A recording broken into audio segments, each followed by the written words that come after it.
बच्चों, तो क्या हाल है भाई।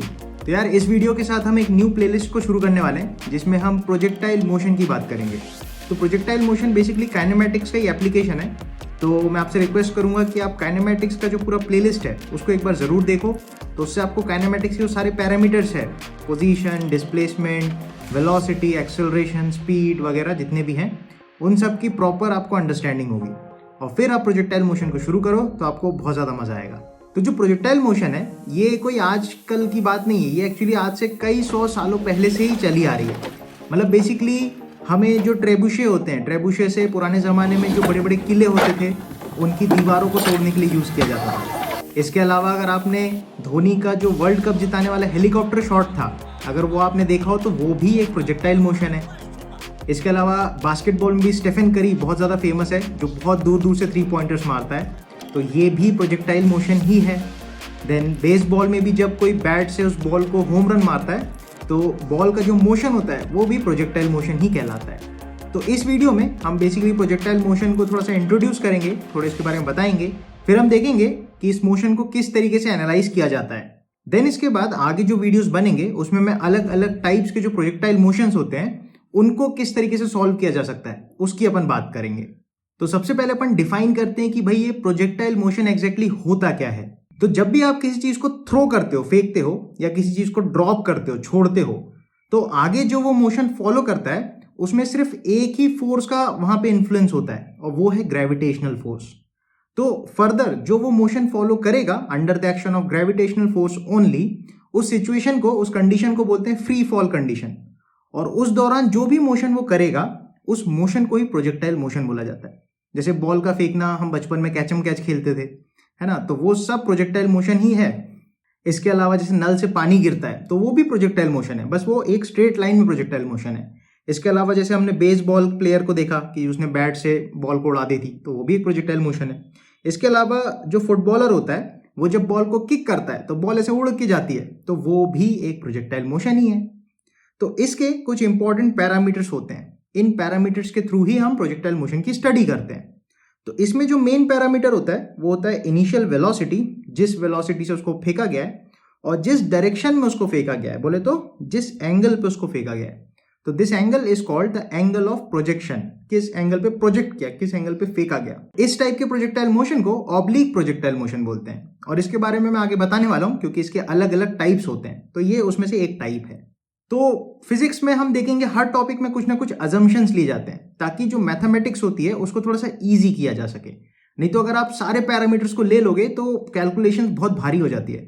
तो उन कैलकुलेशन को थोड़ा इजी करने के लिए हम कुछ अजम्पशंस लेते हैं, कुछ जुगाड़ बनाते हैं जिससे हमारी जो कैलकुलेशन है, जो मैथमेटिक्स है इसमें, वो थोड़ी ईजी हो जाए। तो बेसिकली प्रोजेक्टाइल मोशन में 2 अजम्पशंस लिए जाते हैं। उसमें से पहला अजम्पशन है वो ये होता है कि जो एक्सेलरेशन ड्यू टू ग्रेविटी होती है वो पूरे मोशन के दौरान कांस्टेंट रहती है।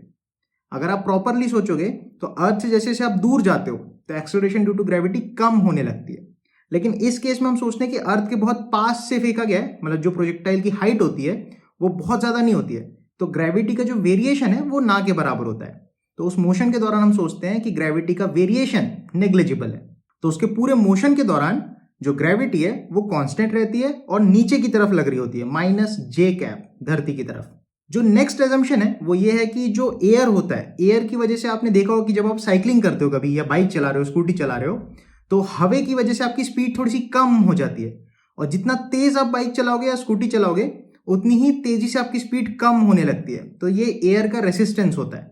तो जो एयर का रेसिस्टेंस है उसको भी हम नेग्लिजिबल मानते हैं, ना के बराबर मानते हैं, ताकि हमारी कैलकुलेशंस थोड़ी सी आसान हो। लेकिन अगर एयर का रेजिस्टेंस आप कंसिडर करोगे तो आप देख सकते हो इस वाले वीडियो में कि एक तो ओरिजिनल प्रोजेक्टाइल मोशन है विदाउट एयर रेजिस्टेंस, और अगर हम सोच रहे हैं कि हवा चल रही है इस डायरेक्शन में कुछ, तो आपको दिखेगा कि जो प्रोजेक्टाइल है वो थोड़ा सा अलग पाथ फॉलो करता है। तो इसी वजह से हम इस एयर रेजिस्टेंस को नेग्लेक्ट कर देते हैं, तो हमारी कैलकुलेशंस काफी आसान हो जाती है। इसके बाद आते हैं टाइप्स ऑफ प्रोजेक्टाइल मोशंस, किस किस तरीके के प्रोजेक्टाइल मोशंस पॉसिबल है। तो यहाँ पे आप देख सकते हो आपकी हॉरिजॉन्टल लाइन भी ये है और इसको आप फेंक भी इस तरीके से रहे हो।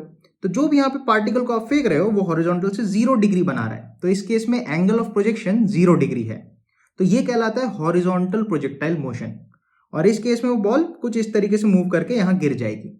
इसके बाद अगर आप अपने एंगल ऑफ प्रोजेक्शन को थोड़ा सा बढ़ा दो, 0 से ज्यादा करो लेकिन 90 डिग्री से कम रहे, तो उस केस में हम उसको बोलते हैं ऑब्लिक प्रोजेक्टाइल मोशन। मतलब ये एंगल जो है ये 0 से 90 डिग्रीज के बीच में रहेगा। तो इस केस में जो प्रोजेक्टाइल है वो इस तरीके का एक कर्वी पाथ फॉलो करता है और इसको हम पैराबोलिक पाथ भी बोलते हैं। ठीक है, तो इसके बारे में हम फ्यूचर में बात करने वाले हैं। देन फाइनली जो आता है वो होता है हमारा वर्टिकल प्रोजेक्टाइल मोशन, और इसमें अगर हम एंगल जो है वो 90 डिग्रीज कर दे हॉरिजॉन्टल के साथ, मतलब सीधा ऊपर की तरफ आप अगर कोई चीज को फेंकते हो तो वो आपका वर्टिकल प्रोजेक्टाइल मोशन हो जाता है। तो इस केस में जो मोशन होता है वो वन डायमेंशनल होता है, मतलब कोई चीज ऊपर जाएगी और नीचे वापस आ जाएगी, तो एक स्ट्रेट लाइन में वो चलेगी। तो इस केस को वर्टिकल प्रोजेक्टाइल मोशन बोलते हैं और ये वन डायमेंशनल मोशन होता है। नेक्स्ट जो सबसे इंपॉर्टेंट चीज है कि आप इस मोशन को एनालाइज किस तरीके से करोगे, तो उसको देखने से पहले एक सिमुलेशन आपको दिखाता हूं। तो इस केस में अगर आप देख सकते हो, सबसे पहले हम प्रोजेक्टाइल को जस्ट शॉर्ट करते हैं, तो वो कुछ इस तरीके से पाथ फॉलो करता है। देन अगर मैं इसमें एक्सेलरेशन वेक्टर को दिखाऊं तो आप देख सकते हो जो एक्सेलरेशन वेक्टर है वो हमेशा नीचे की तरफ डायरेक्टेड है, और ग्रेविटी हमेशा नीचे की तरफ ही खींचती है, धरती की तरफ ही खींचती है हमेशा। तो जो ग्रेविटी है वो हमेशा नीचे की तरफ लग रही होती है, उसका मैग्नीट्यूड भी कांस्टेंट रहता है जो कि 9.8 मीटर पर सेकंड स्क्वायर होता है। इसको अप्रोक्सीमेटली कई बार हम 10 भी ले लेते हैं कैलकुलेशंस के लिए। तो ग्रेविटी जो है वो हमेशा कांस्टेंट रहता है डायरेक्शन के टर्म्स में भी और मैग्नीट्यूड के टर्म्स में भी। देन जो और इंपॉर्टेंट चीज है वो ये है कि जब भी आप इस प्रोजेक्टाइल को छोड़ोगे तो आपको u पता है, एक वेक्टर है, और ये एंगल पता है। तो इस केस में हम इसके कंपोनेंट्स कर सकते हैं, x कंपोनेंट और y कंपोनेंट।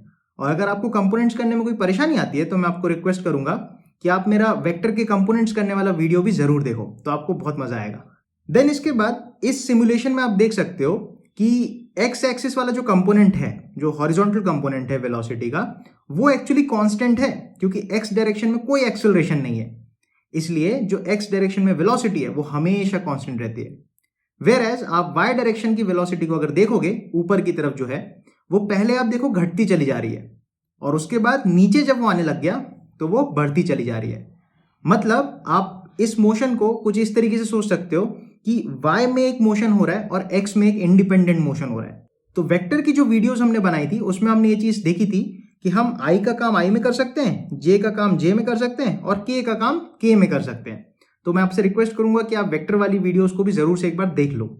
तो जो y एक्सिस में वेलोसिटी है वो आप नोटिस करोगे कि टॉप मोस्ट पॉइंट पे जाके 0 हो जाती है, मतलब यहां से लेके ऊपर जाते तक उसकी y वाली वेलोसिटी घटती चली जाती है, वेयर एज ऊपर से लेके नीचे आते तक उसकी वेलोसिटी बढ़ती चली जाती है। ऐसा इसलिए हो रहा है क्योंकि ग्रेविटी हमेशा नीचे लग रही है, तो जब ये नीचे से ऊपर मूव कर रहा है तो इसकी y वाली वेलोसिटी को ये नीचे वाला जो ग्रेविटी है, एक्सेलरेशन है, ये कम करता चला जाएगा।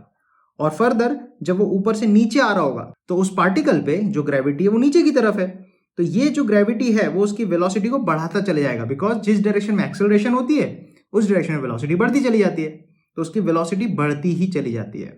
तो यहां से बेसिकली 2-3 बातें आपको सीखनी है। उसमें सबसे पहली बात यह है कि ग्रेविटी हमेशा नीचे लग रही होती है, ठीक है। दूसरी बात यह कि एक्सेलरेशन अलोंग एक्स एक्सिस 0 है, तो जिस भी एक्सिस पे, जिस भी डायरेक्शन में एक्सेलरेशन 0 होता है उस डायरेक्शन में जो वेलोसिटी है वो चेंज ही नहीं होती है, ठीक है, क्योंकि acceleration is the rate of change of velocity with respect to time.